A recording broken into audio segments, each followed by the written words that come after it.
और अब 16वां अध्याय।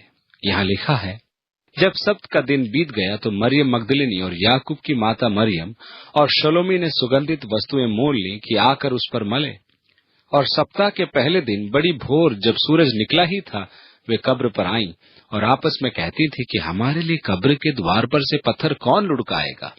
जब उन्होंने आंख उठाई तो देखा पत्थर लुढ़का हुआ है, क्योंकि वह बहुत ही बड़ा था। और कब्र के भीतर जाकर उन्होंने एक जवान को श्वेत वस्त्र पहने हुए दाहिनी ओर बैठे देखा और बहुत चकित हुई। उसने उनसे कहा, चकित मत हो, तुम यीशु नासरी को जो क्रूस पर चढ़ाया गया था ढूंढती हो। वो जी उठा है, यहाँ नहीं है। देखो, यही वह स्थान है जहाँ उन्होंने उसे रखा था। परंतु तुम जाओ और उसके चेलों और पतरस से कहो कि वह तुमसे पहले गलील को जाएगा। जैसा उसने तुमसे कहा था, तुम वही उसे देखोगे। यहाँ हम देखते हैं कि प्रथम ईस्टर की सुबह स्त्रियां कब्र पर आईं। पिछले अध्याय में हमने देखा था कि कब्र के द्वार पर एक पत्थर रख दिया गया था। हम ये मानते हैं कि कब्र में मृतक परमेश्वर था। यीशु आया कि मनुष्यों पर परमेश्वर को प्रकट करे। मनुष्य को तो परमेश्वर दिखता ही नहीं था। वह परमेश्वर के विषय भिन्न भिन्न धारणाओं से ग्रस्त था। वे जो धर्मशास्त्र का अध्ययन करते थे, भिन्न भिन्न धारणाओं का प्रतिपादन करते थे।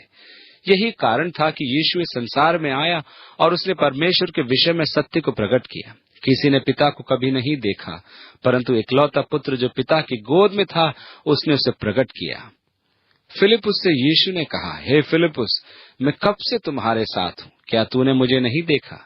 यदि तूने मुझे देखा है तो तूने पिता को देखा है। यीशु के कार्यों पर ध्यान दीजिए कि वह किस प्रकार भलाई करता जाता था। वह किस प्रकार शोषित वर्ग की सुधि लेता था, अंधों को आंखें देता था, लंगड़ों को चलाता था और मृतकों को पुनर्जीवन देता था। तूने मुझे देखा तो तूने पिता को देखा। यीशु ने प्रेमी परमेश्वर, अनुकंपी परमेश्वर, संवेदनशील परमेश्वर, मनुष्य की सुधि लेने वाला परमेश्वर प्रकट किया।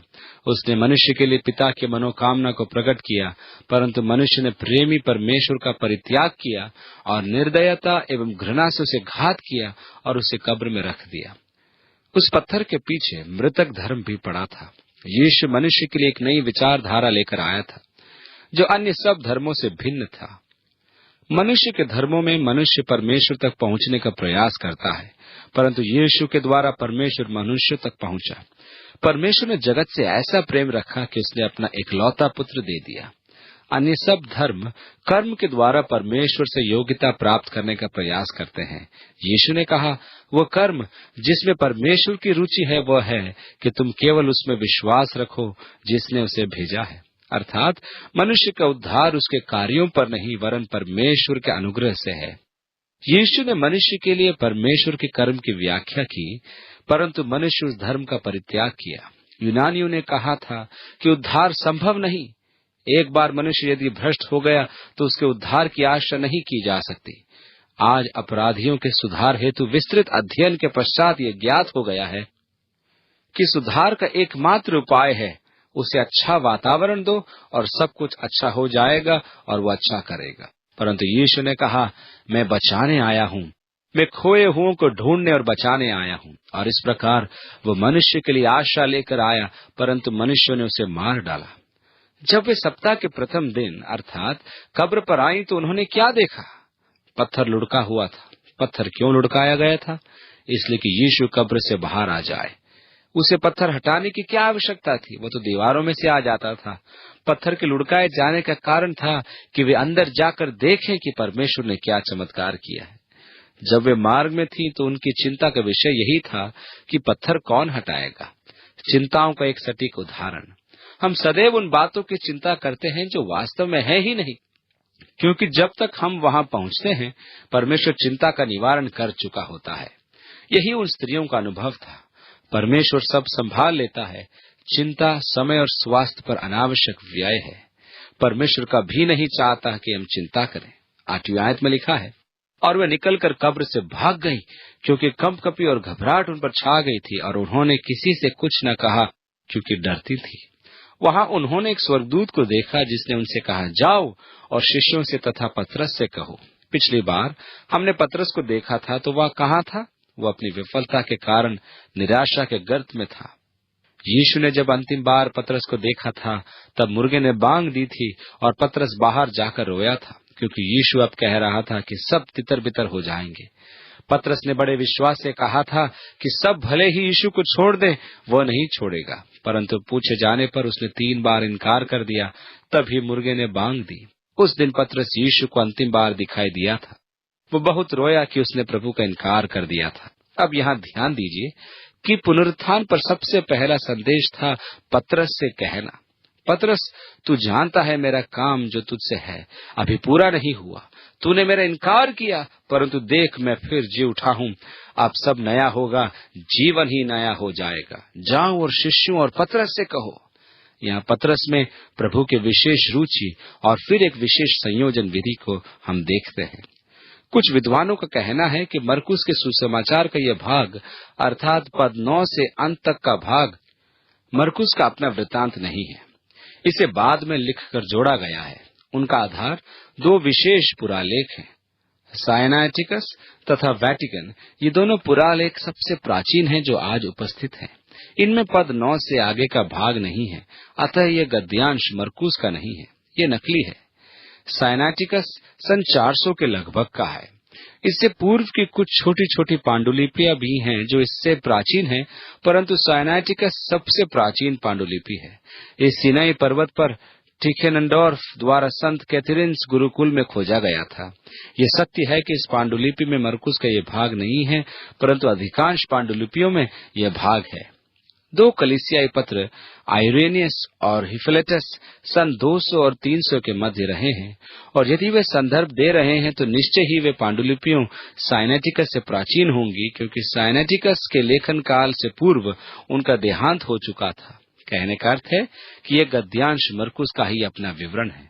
अब ये नहीं मालूम कि यह गद्यांश साइनेटिकस से और वैटिकन से, जो मिस्र के सिकंदरिया का है, क्यों निकाला गया था। वे पुरालेख जो अंताकिया, सीरिया तथा पूर्व से हैं, उन सब में यह भाग है, और साइनेटिकस से प्राचीन कलीसियाई पितरों द्वारा उनका प्रयोग किया गया है। इसलिए मेरा तो यह मानना है कि यह गद्यांश मरकुस का अपना ही लेख है। नवी आयत में लिखा है, सप्ताह के पहले दिन भोर होते ही जी उठकर पहल मरियम व मगदलिनी को, जिसमें से उसने 7 दुष्टात्मा निकाली थी, दिखाई दिया। इसका सविस्तार विवरण हम यूहन्ना के अध्ययन में देखेंगे। यूहन्ना हमें संपूर्ण विवरण देता है, और आगे लिखा है, उसने जाकर उसके साथियों को जो शोक में डूबे हुए थे और रो रहे थे सुसमाचार दिया। 3रा दिन है और उसके साथी अभी तक दुख मना रहे थे और रो रहे थे। उनकी समस्त आशाएं जो यीशु पर लगी थी समाप्त हो गई थी। उन्हें यीशु से सांसारिक राज्य की स्थापना की आशा थी। उसके क्रूसीकरण के कारण वे नाश हो गए थे। जब मरियम ने उन्हें यीशु को जीवित देखने का समाचार दिया कि यीशु जीवित है और उसने उसे वाटिका में देखा है, तो उन्होंने उसे मिर्गी की रोगी कहकर टाल दिया। इसके बाद वह दूसरे रूप में उनमें से 2 को, जब वे गांव की ओर जा रहे थे, दिखाई दिया। इस पद का अध्ययन हम विस्तार पूर्वक लूका के सुसमाचार वृत्तांत में करेंगे। और आगे लिखा है, और उन्होंने भी जाकर औरों को समाचार दिया, परंतु उन्होंने उनकी भी प्रतीति न की। पीछे वह उन 11 को भी, जब वे भोजन करने बैठे थे, दिखाई दिया, और उनके अविश्वास और मन की कठोरता पर उलाहना दी, क्योंकि जिन्होंने उसके जी उठने के बाद उसे देखा था, इन्होंने उनकी प्रतीति न की थी। शिष्यों का शंकालु होना यीशु के पुनरुत्थान की और भी महान साक्षी है। उनकी अवस्था को पुनरुत्थान के पूर्व तथा पश्चात में देखिए, और परिवर्तित जीवनों की साक्षी को भी। उनमें जो महान परिवर्तन आया वह यीशु के फिर से जी उठने की गवाही है। 15वीं आयत में, और उसने उनसे कहा, तुम सारे जगत में जाकर सृष्टि के लोगों को सुसमाचार प्रचार करो।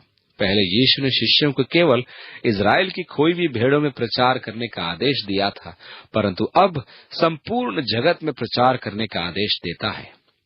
और आगे लिखा है, जो विश्वास करे और बपतिस्मा ले उसी का उद्धार होगा, परंतु जो विश्वास न करेगा वह दोषी ठहराया जाएगा। मैं आपसे पहले भी कह चुका हूँ कि आप या तो विश्वास करें या न करें। वह जो विश्वास करता है और बपतिस्मा लेता है उद्धार पाएगा, तथा जो विश्वास नहीं करता नाश होगा। यूहन्ना भी लिखता है कि जिसके पास पुत्र है उसके पास जीवन है, और जिसके पास पुत्र नहीं है उसके पास अनंत जीवन नहीं, और उस पर परमेश्वर का क्रोध मंडराता है। विश्वास करो और उद्धार पाओ, या अविश्वास से रहकर नाश हो जाओ। और विश्वास करने वालों में ये चिन्ह होंगे कि वे मेरे नाम से दुष्ट आत्माओं को निकालेंगे, नई नई भाषा बोलेंगे, सांपों को उठा लेंगे, और यदि वे नाशक वस्तु भी पी जाएं तो भी उनकी कुछ हानि न होगी। वे बीमारों पर हाथ रखेंगे और वे चंगे हो जाएंगे।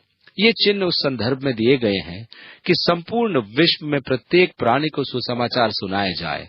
वे नई भाषा बोलेंगे। मैं वाइक्लिफ सोसाइटी के अनुवाद कार्य के विषय में सोच रहा हूँ। दुष्ट आत्माओं को निकालेंगे। प्रचारकों के लिए ये एक आम बात है। सांपों को उठा लेंगे।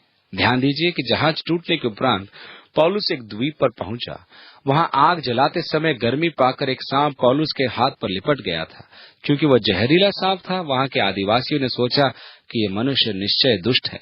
जहाज के टूटने और समुद्री विनाश से बचकर ये आ गया है, परंतु अब ये देवताओं से बच नहीं पाएगा। और वे पौलुस को छटपटाने और मरने की प्रतीक्षा करने लगे।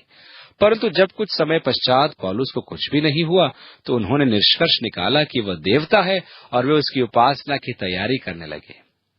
आज मसीही जगत में भी ऐसे कुछ पंथ हैं जो मूर्खतापूर्ण सांपों को लेकर गोला बनाकर खड़े हुए एक दूसरे को पकड़वाते हैं। केंटकी, अमेरिका के पर्वतों में ऐसे अनेक जन हैं। लोगों के बीच में ऐसे आज भी कई लोग हैं।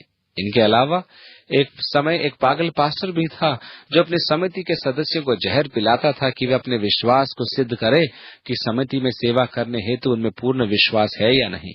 कुछ सदस्यों में पर्याप्त विश्वास नहीं था। उस पास्टर को हत्या के आरोप में बंदी बनाया गया। शैतान जब यीशु को मंदिर के कंगूरे पर ले गया, तब उसने कहा, यहाँ से नीचे कूद जा, क्योंकि लिखा है कि वह अपने स्वर्गदूतों को आदेश देगा कि तेरी रक्षा करे, कि तेरा पैर नीचे न टकराए। यीशु ने उत्तर दिया कि लिखा है, अपने परमेश्वर की परीक्षा न लेना। परमेश्वर कभी नहीं चाहता कि कोई जानबूझकर संकट मोल ले और अपने विश्वास का प्रदर्शन करे। तो अपने परमेश्वर की परीक्षा मत लेना।